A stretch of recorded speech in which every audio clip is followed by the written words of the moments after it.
ರಾಜ್ಯದಲ್ಲಿ ಈ ಬಾರಿ ಗಣೇಶ ಹಬ್ಬಕ್ಕೂ ಕೂಡ ವಿದ್ಯುತ್ ಪೂರೈಕೆ ಇಲ್ಲ. ಲೋಡ್ ಶೆಡ್ಡಿಂಗ್ನ ಹಿನ್ನೆಲೆಯಲ್ಲಿ ಗಣೇಶ ಹಬ್ಬಕ್ಕೆ ಕರೆಂಟ್ ಕಟ್ ಮಾಡಲಾಗಿದೆ. ಗಣೇಶ ಹಬ್ಬವನ್ನು ಆಚರಿಸುವವರು ಬೇಕಾದರೆ ಜನರೇಟರ್ ಬಳಸಿಕೊಳ್ಳಬಹುದು.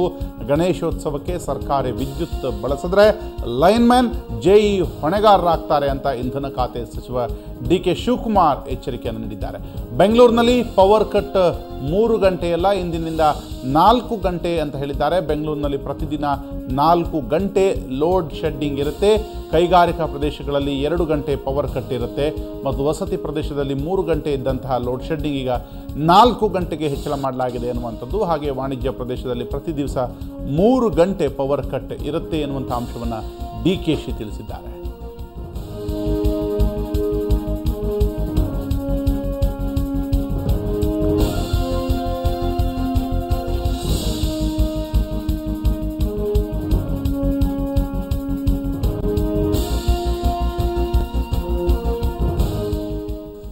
ಈ ಕುರಿತಾಗಿ ಮಾತಾಡೋದಕ್ಕೆ ನಮ್ಮ ಪ್ರತಿನಿಧಿ ಕಿರಣ್ ಹನಿಯಡ್ಕ ಸಂಪರ್ಕದಲ್ಲಿದ್ದಾರೆ. ಕಿರಣ್, ಗಣೇಶೋತ್ಸವಕ್ಕೂ ಕೂಡ ಈ ಲೋಡ್ ಶೆಡ್ಡಿಂಗ್ನ ಶಾಕ್ ತಟ್ಟಿದೆ ಎನ್ನುವಂಥದ್ದು, ಮತ್ತು ಬೆಂಗಳೂರಿನಲ್ಲಿ ದಿನಂಪ್ರತಿ ಸುಮಾರು 4 ಗಂಟೆಗಳ ಲೋಡ್ ಶೆಡ್ಡಿಂಗ್ನ ಸುಳಿವನ್ನು ಕೂಡ ಡಿ.ಕೆ.ಶಿ ಕೊಟ್ಟಿದ್ದಾರೆ ಎನ್ನುವಂಥದ್ದು. ಅವರು ಕೊಟ್ಟಂತಹ ಇನ್ನಷ್ಟು ವಿಚಾರಗಳನ್ನು ವಿವರವನ್ನು ಹೇಳೋದಾದರೆ.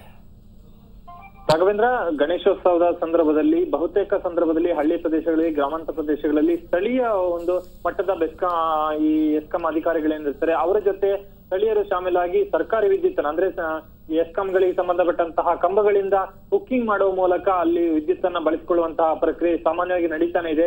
ಕಳೆದ ವರ್ಷ ಅಥವಾ ಹಿಂದಿನ ವರ್ಷಗಳಲ್ಲೂ ಕೂಡ ಬಹಳಷ್ಟು ಸಂದರ್ಭದಲ್ಲಿ ಈ ಒಂದು ಘಟನೆಗಳು ನಡೆದೇ ಇತ್ತು. ಆದ್ರೆ ಈ ಬಾರಿ ರಾಜ್ಯದಲ್ಲಿ ತೀವ್ರ ಪ್ರಮಾಣದಲ್ಲಿ ವಿದ್ಯುತ್ ನ ಕೊರತೆ ಉಂಟಾಗಿರುವಂತಹ ಸಂದರ್ಭದಲ್ಲಿ ಇಂತಹ ಹುಕ್ಕಿಂಗ್ ಮಾಡುವಂತಹ ಒಂದು ಪ್ರಕ್ರಿಯೆಯನ್ನು ತಡೆಗಟ್ಟೋದಕ್ಕೆ ಇಂಧನ ಇಲಾಖೆ ಮುಂದಾಗಿರುವಂತದ್ದು. ಇದಕ್ಕೆ ಇವತ್ತು ಇಂಧನ ಸಚಿವ ಡಿ.ಕೆ. ಶಿವಕುಮಾರ್ ಎಚ್ಚರಿಕೆಯನ್ನು ಕೊಟ್ಟಿರುವಂತದ್ದು.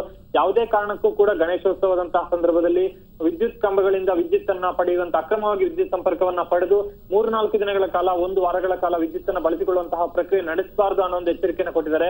ಒಂದು ವೇಳೆ ಅಂತಹ ಒಂದು ಪ್ರಕ್ರಿಯೆಯನ್ನ ನಡೆಸಿದ್ರೆ ಸ್ಥಳೀಯ ಮಟ್ಟದಲ್ಲಿ ಜೂನಿಯರ್ ಇಂಜಿನಿಯರ್ಗಳೇನಿರ್ತಾರೆ, ಲೈನ್ಮನ್ ಗಳೇನಿರ್ತಾರೆ ಅವರುಗಳನ್ನೇ ಹೊಣೆ ಮಾಡಲಾಗುವುದು ಅನ್ನೋ ಒಂದು ಎಚ್ಚರಿಕೆಯನ್ನ ಕೊಟ್ಟಿದ್ದಾರೆ.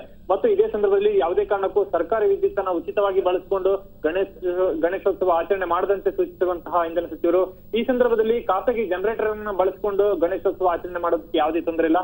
ಆದ್ರೆ ಯಾವುದೇ ಕಾರಣಕ್ಕೂ ಕೂಡ ಇಂಧನ ಇಲಾಖೆ ಅನುಮತಿ ಪಡೆಯದೆ ಉಚಿತವಾಗಿ ಕಂಬಗಳಿಂದ ವಿದ್ಯುತ್ ಅನ್ನ ಪಡೆಯುವಂತಹ ಕೆಲಸವನ್ನ ಯಾರು ಕೂಡ ಮಾಡದೆ ಗಣೇಶೋತ್ಸವನ ಆಚರಿಸಬಾರದು ಅನ್ನೋ ಒಂದು ಸೂಚನೆಯನ್ನ ಕೊಟ್ಟಿದ್ದಾರೆ. ಇದನ್ನು ಹೊರತುಪಡಿಸಿದಂತೆ ರಾಜ್ಯದಲ್ಲಿ ಈಗ ಬೆಂಗಳೂರಿನಲ್ಲಿ ಏನಾಗಿದೆ, ಈಗಾಗಲೇ 4 ಗಂಟೆಗಳ ಕಾಲ ಲೋಡ್ ಶೆಡ್ಡಿಂಗ್ ಜಾರಿಯಲ್ಲಿದೆ ಮತ್ತು ಕೈಗಾರಿಕಾ ಪ್ರದೇಶದಲ್ಲಿ 2 ಗಂಟೆಗಳ ಕಾಲ ವಿದ್ಯುತ್ ಅನ್ನ ಕಡಿತ ಮಾಡ್ತೇವೆ ಅನ್ನೋ ಒಂದು ಸೂಚನೆಯನ್ನು ಕೂಡ ಕೊಟ್ಟಿದ್ದಾರೆ. ಒಟ್ಟಾರೆಯಾಗಿ ಇವತ್ತು ವಿದ್ಯುತ್ ಕೊರತೆ ಏನೇ ಎದುರಾಗಿದೆ ಅದನ್ನ ಸರಿದೂಗಿಸುವಂತಹ ಸಂದರ್ಭದಲ್ಲೂ ಕೂಡ ಗಣೇಶೋತ್ಸವ ಎದುರಾಗಿರುವಂತಹ ಕಾರಣಕ್ಕಾಗಿ ಗಣೇಶೋತ್ಸವದಂತಹ ಸಂದರ್ಭದಲ್ಲಿ ಹೆಚ್ಚಿನ ಪ್ರಮಾಣದಲ್ಲಿ ಅಕ್ರಮವಾಗಿ ವಿದ್ಯುತ್ ಬಳಕೆ ಆಗುತ್ತೆ ಅನ್ನೋದನ್ನ ಮನಗಂಡಿರುವಂತಹ ಇಂಧನ ಇಲಾಖೆ ಅಂತಹ ಪ್ರಕ್ರಿಯೆಗಳಿಗೆ ಕಡಿವಾಣ ಹಾಕೋದಕ್ಕೆ ಈಗ ಮುಂದಾಗಿದೆ. ರಾಘವೇಂದ್ರ, ಥ್ಯಾಂಕ್ ಯು ಕಿರಣ್, ನಿಮ್ಮೆಲ್ಲ ಮಾಹಿತಿಗೆ.